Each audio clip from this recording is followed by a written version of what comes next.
Hello, in this short tutorial we're just going to work on a small animation, kind of build on what we have made before. So in our scene here we have made a very small corridor, and we've put in some emission shaders. We have our cube and we've got our environment. Our depth of field is set up.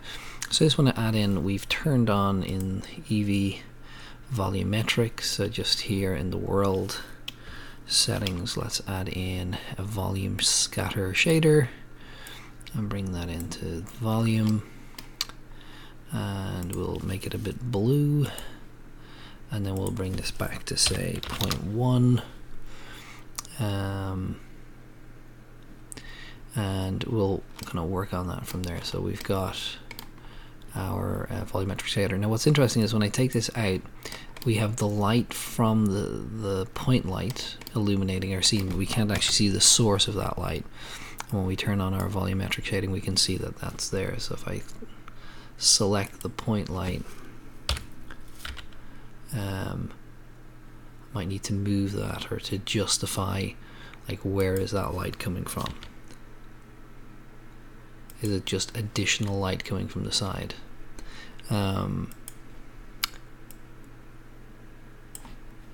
So yeah, interesting. But what we're going to focus on in this piece here is we're going to bring in a character that is rigged from another blend file. So to do that, so I'm going to set myself up here on wireframe mode. I'm going to place my 3D cursor roughly there. I'm going to go File and Append. So the append function allows us to, utilize information that's in other blend files. So I have this file here, orclow. So I'm going to select that and then go to Object, and I have my body. I don't want my camera. I could bring in the cloak, but I'm going to leave that. And the cloak rig. So I've got my eye, and I got my orc, and I think that's it. Okay, we'll append that. And where have we gone? Oh, there we are up there. So I'm going to press G and move my character, then press full stop on the numpad. Now so we got a minor scale issue, so we'll work on that.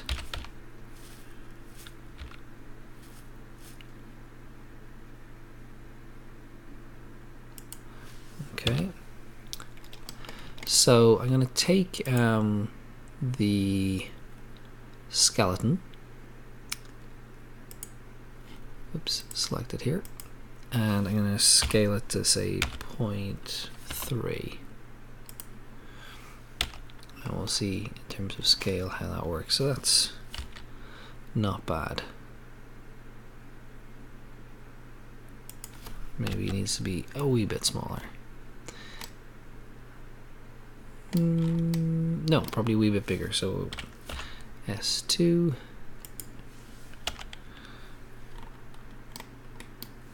and we'll undo that and we'll go S1.5. Okay, so there's my character. Now this character, I was going to go into 3D animation here. So this character has a whole set of keyframes on it. So I was going to pop into this in pose mode. I'm going to select all the bones, and I'm going to delete all of the keyframes that exist here because we're going to start from scratch.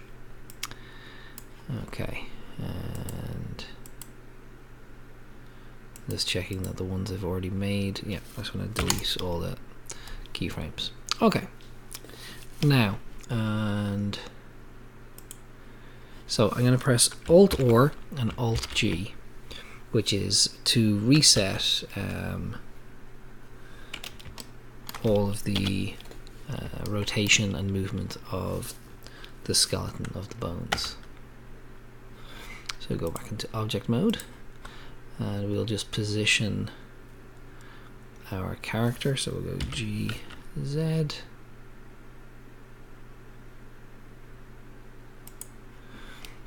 Okay, and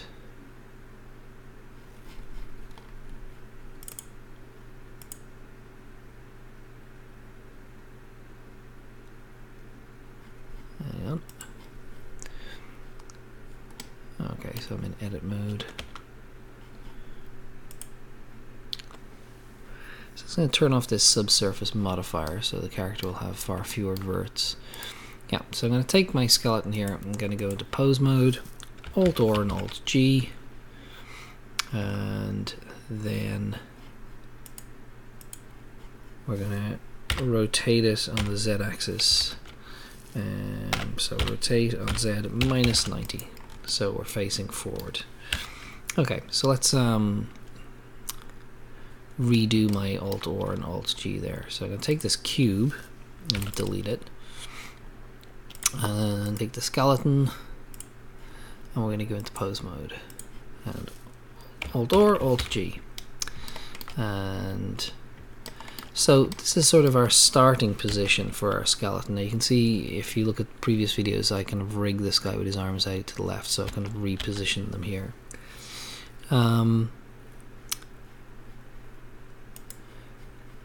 So let's get ready to do some animation.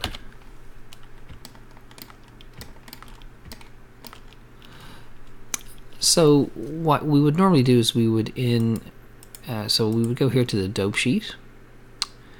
You can see here under animation, you've got dope sheet, and then from the dope sheet we go to the action editor, and then we can look at the actions for this character. So my end frame is 50, so I'll leave it at 50. So this is 2 seconds.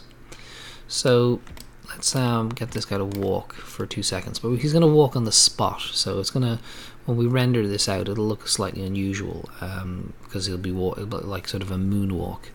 But that will be of more use to us in the game engine. So let's get our starting position. So we're going to select one of the feet, and we'll fix the toe in a minute.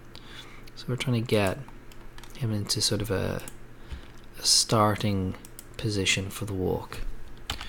So as we look at him here, oops, he's going to lift his back right foot. So we're going to take his torso and lean him slightly to the right. That's where his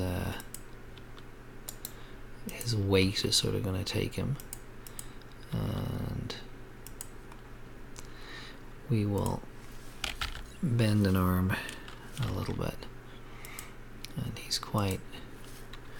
got great posture. So let's just bend him over a little bit. Okay. And oops, I'm not going to worry too much about his fingers at this stage, but we might just relax his hands a little bit.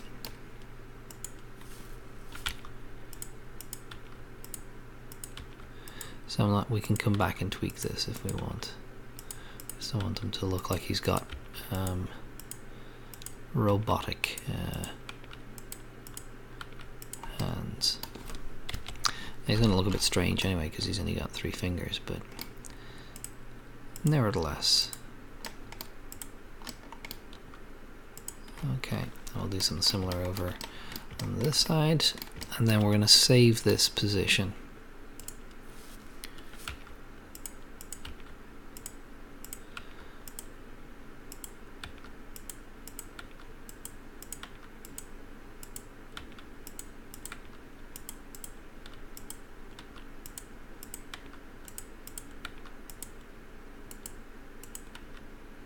Oops, and that one. Okay, so I'm going to select all the bones and press I and lock rotation and scale. So we've got one set of keyframes here, one for each bone. Remembering, if we just say, for example, look at the example of the spine bone here. So it's recording the X, Y, and Z of the location, and then we've got our 4 rotation keyframes, and then we've got our scale. So each bone has all of this recorded for that frame. So in our walk cycle, this is our first frame, but it's also going to be our last frame. So I can, when I click on this top orange line here, if I go Alt A here, if I click on the top one, it'll select all of the vertices underneath. And I can go Shift D and duplicate and just bring myself to frame number 50. And so this first set of keyframes and last set of keyframes are the same. So let's make him walk. So we'll go to frame 25 and we want to exchange the feet. So we'll take this foot here and we'll bring this forward. So actually I'm going to leave this in the air for a second and take this one and move it back, and then place this one here, and then we'll just sort of set up our opposite side here. So we want the weight of the character to kind of lean towards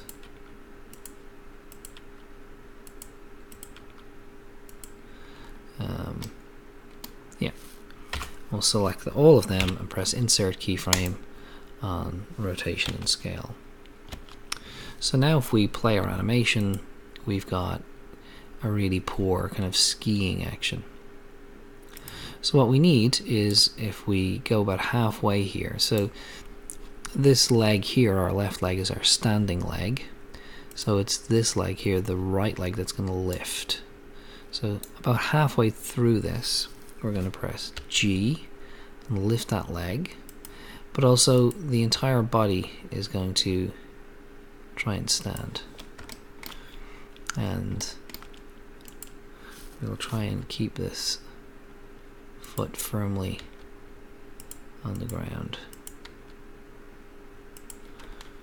Okay, and then our torso is slightly, it's too straight, so we need to, our center of gravity is definitely going to be over this leg, so we'll lean a little bit that way, try and keep our head straight, and our arms are going to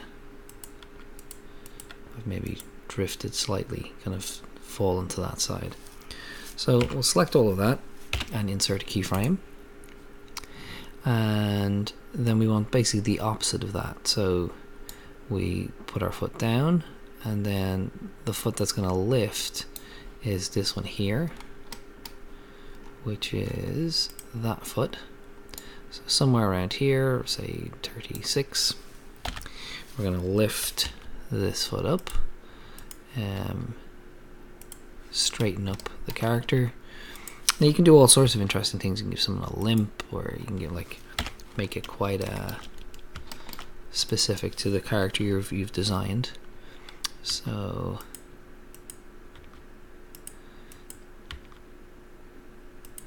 and again, we'll try and give a sense that the arms are swinging from side to side. Now that's probably too much lateral movement, but anyway, so we'll save that and then we'll press play.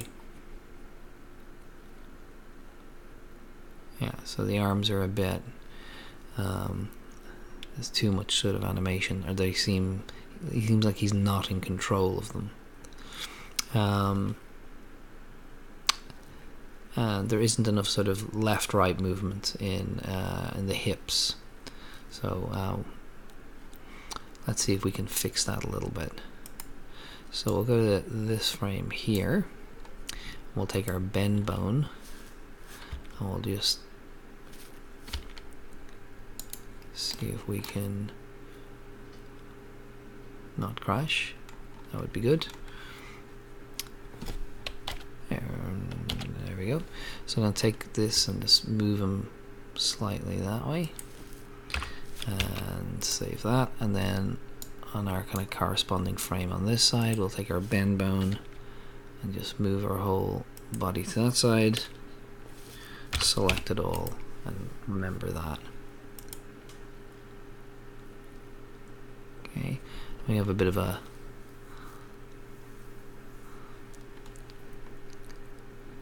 crude kind of walk there.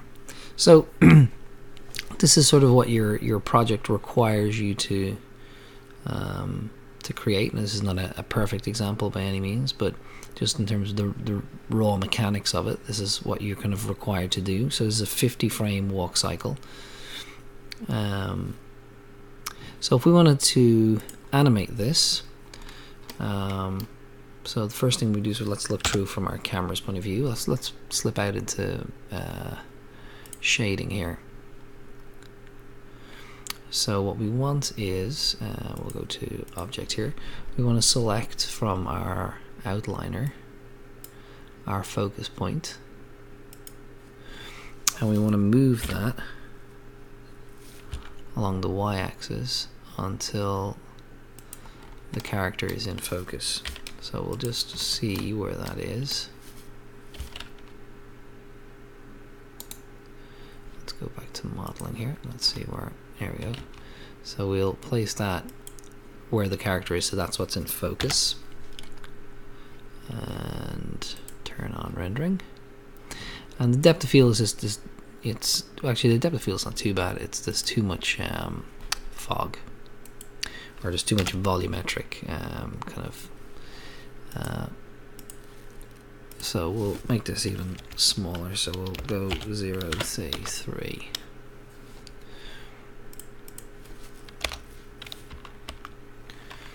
Okay.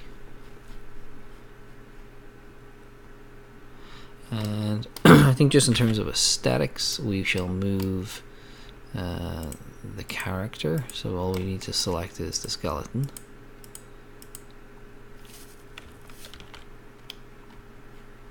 Which we cannot see. Hang on, there we go. So the skeleton, and we'll select this empty, which is the focal point. We'll move these forward and see. Yeah, we get a bit more joy here. And we just have to make sure that we've got contact to the floor. Okay, so this is what the camera will see, and that's going to save this. And then I'm just going to go back to animation, and we'll just press play. And there's our character. So you can see we're playing back at about 25 frames a second. So that's what it looks like. And we've got our shadow on this side. Now we've got quite a bit of noise in this area here. So we'll have a look at how we fix that maybe in our next tutorial. So to render out a frame, we quite literally just go render image, or we can press the F12 key.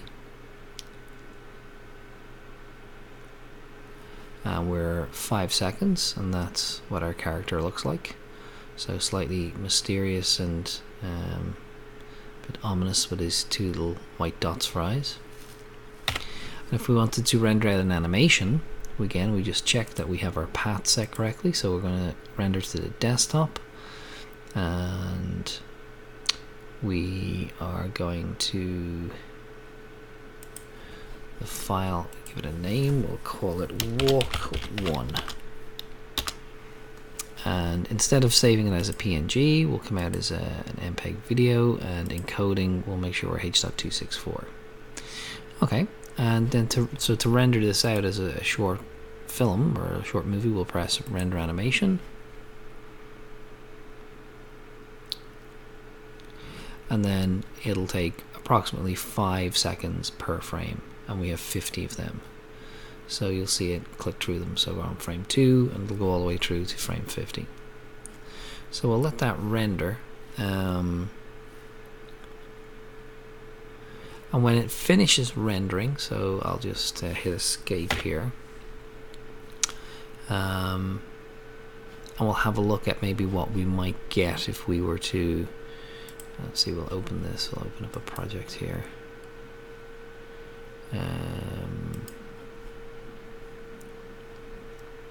So this is just 3 exported video files to kind of give it with using the same character. So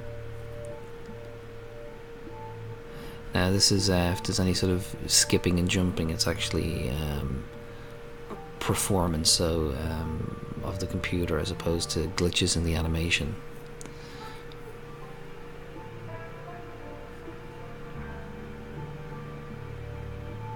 So this is kind of using the same technique. So it's the same character, and he's got a cloak on. We're using depth of field and volumetric sort of lighting to kind of give the effect of it.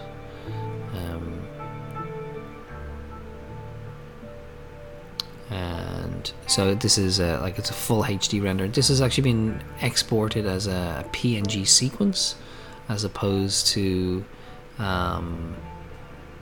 a single movie file. That kind of gives us a bit more control of it in post-production, or if we're going to edit it together like a sequence like this.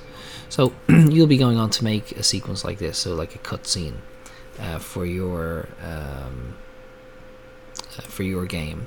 But for now, the sequence or the piece that we want to work on is just something simple like the walk cycle. Okay, so we'll leave it there for now.